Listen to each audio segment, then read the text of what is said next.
Hello friends, food corner চ্যানেলে আপনাদের স্বাগত।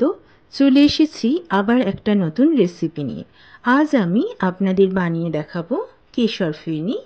কেশর ফিরনি যা মোগলাই ডেজার্ট হিসেবে খুবই জনপ্রিয়।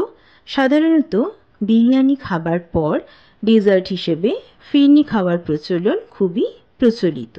আর বাড়িতে যদি হঠাৎ কোনো গেস্ট চলে আসে তাহলে অনায়াসে এইভাবে ফিরনি বানিয়ে তাকে আপ্যায়ন করাই যায়। কেশর ফিরনি কীভাবে বানালাম সেই রেসিপিটাই আজকে আমি আপনাদের সাথে শেয়ার করব। আশা করি আপনাদের সবারই খুব ভালো লাগবে।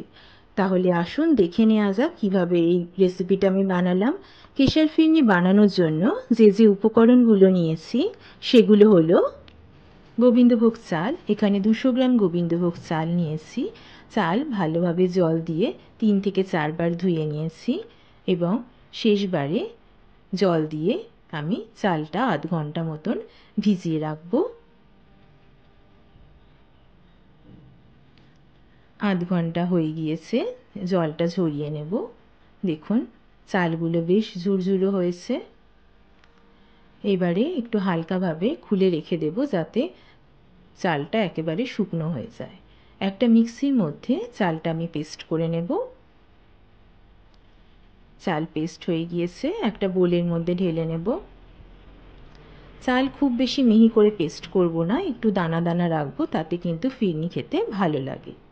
নিয়েছি কিছু ড্রাই ফ্রুটসের মধ্যে এখানে নিয়েছি স্প্লিটেড কাজু, কিশমিশ, কেশর আমি দুধের মধ্যে ভিজিয়ে রেখেছিলাম, ছোট এলাচের দানা গুঁড়ো করে নিয়েছি, আর নিয়েছি আলমন্ড সরু সরু লম্বা লম্বা করে কেটে নিয়েছি। প্রথমেই চালগুলোর সাথে কিছুটা মিল্ক অ্যাড করে আমি একটা পাতলা ব্যাটার বানিয়ে নেব। তাতে যখন দুধের মধ্যে চাল গুঁড়োটা দেব তখন কোনো রকমের দলা পাকিয়ে যাওয়ার সম্ভাবনা থাকবে না। এইভাবে সুন্দর একটা ব্যাটার বানিয়ে নেব। এখানে আমি 2 লিটার দুধ নিয়েছি। দুধ ভালো করে বয়েল করে নিয়ে নর্মাল টেম্পারেচারে নিয়ে এসেছি। এর মধ্যে আমি চাল গুঁড়োর ব্যাটারটা আস্তে আস্তে অ্যাড করলাম। এবারে সব কিছু ভালোভাবে মিক্স করে দেব। ফিরনি বানানোর জন্য যেটা মেন কাজ সেটা হলো এইভাবে অনবরত একটা হাতা দিয়ে নেড়ে যেতে হবে দুধটা, এবং গ্যাসটাকে মিডিয়াম ফ্লেমে রেখে খুব ভালোভাবে জাল দিতে হবে।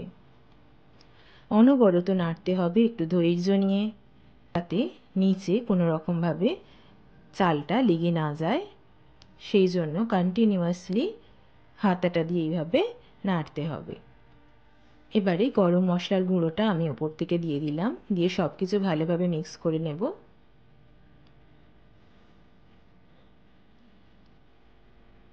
এইভাবে ক্রমাগত নাড়তে হবে। দেখুন বন্ধুরা, দুধের কালার কিন্তু আস্তে আস্তে চেঞ্জ হচ্ছে। দুধ যত জাল দেব, যতটা বয়েল করা হবে, তত কিন্তু কালার আস্তে আস্তে চেঞ্জ হবে। এর মধ্যে কেশর যেটা আমি ভিজিয়ে রেখেছিলাম দুধের মধ্যে সেটা এবারে ঢেলে দেব।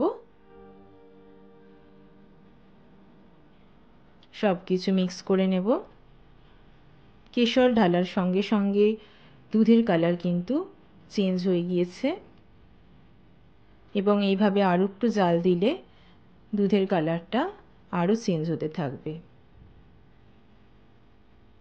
দুধের ডেন্সিটি যত বাড়তে থাকবে তত কালারও চেঞ্জ হবে এবং আরও থিকনেস বাড়বে।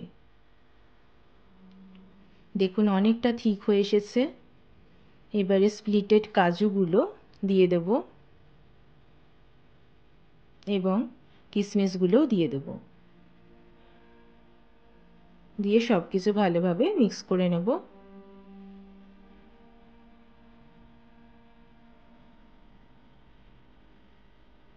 এইভাবে মিডিয়াম ফ্লেমে অনবরত নাড়তে হবে। অনেকটা ঠিক হয়ে এসেছে, আর একটু ঠিক হবে। দেখুন এখন অনেকটা ঠিক হয়ে গিয়েছে, চালও সেদ্ধ হয়ে গিয়েছে। এবারে চিনি অ্যাড করব। এখানে আমি 150 গ্রাম চিনি দিয়েছি, যেহেতু চাল ছিল 200 গ্রাম, তার মধ্যে আমি 150 গ্রাম চিনি অ্যাড করেছি। ফিরনি খুব বেশি মিষ্টি ভালো লাগে না, একটু ফিকে মিষ্টি ভালো লাগে, সেই জন্য এখানে 200 গ্রাম চালের মধ্যে 150 গ্রাম চিনি আমি দিয়েছি। এইভাবে ক্রমাগত নাড়তে হবে যাতে চিনিটা ভালোভাবে মেল্টেড হয়ে যায়। 3 থেকে 4 মিনিট এইভাবে ফুটতে দিতে হবে। আর একটু ফিরনি প্রায় হয়েই এসেছে, আর একটু নেড়ে ছেড়ে নেব, তাহলেই ফিরনি হয়ে যাবে।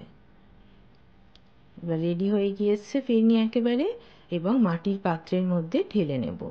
মাটির পাত্রগুলো ভালোভাবে ধুয়ে নিয়ে জলের মধ্যে 15 মিনিট আমি ভিজিয়ে রেখেছিলাম। তাতে ফিরনি ঢালার পরে ফিরনি কোনো রকমের ক্র্যাক হবে না অথবা ফিরনি টেনে যাবে না।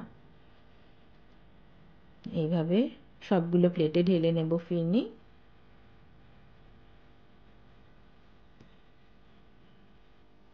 উপর থেকে একটু ডেকোরেট করে দেব। ব্যাস রেডি হয়ে গেল আজকের আমার রেসিপি কেশর ফিরনি। দেখলেন বন্ধুরা, কত সহজেই অল্প কিছু উপকরণ দিয়ে এত সুন্দর একটা মোগলাই ডেজার্ট কিন্তু অনায়াসেই আপনারা বাড়িতে বানিয়ে ফেলতে পারেন। আর কোনো রকমের উৎসব বা অনুষ্ঠান কেন, যে কোনো ছুটির দিনে এই রকম ডেজার্ট বানিয়ে বাড়ির লোকদের তো একটু আনন্দ দেওয়া যেতেই পারে, তাই না? আর যারা এখনও পর্যন্ত বানাননি বা বানাবেন ভাবছেন, তারা আর দেরি না করে চটপট আমার রেসিপিটা দেখে বাড়িতে বানিয়ে ফেলুন। আশা করি আপনাদের সবার কিন্তু খুব ভালোই লাগবে। বন্ধুরা, আজকের আমার রেসিপিটা কেমন লাগলো তা কিন্তু অবশ্যই আমাকে কমেন্ট করে জানাবেন। রেসিপিটা ভালো লাগলে ফুড কর্নার চ্যানেলকে লাইক, কমেন্ট এবং সাবস্ক্রাইব করতে ভুলবেন না। আর যারা যারা নতুন ভিউয়ার তাদের উদ্দেশ্যে বলছি, আপনারা চ্যানেলটিকে সাবস্ক্রাইব করে নিন, তাতে কোনো রকমের নতুন রেসিপি এলে তার নোটিফিকেশন সবার আগে আপনারা পেয়ে যাবেন।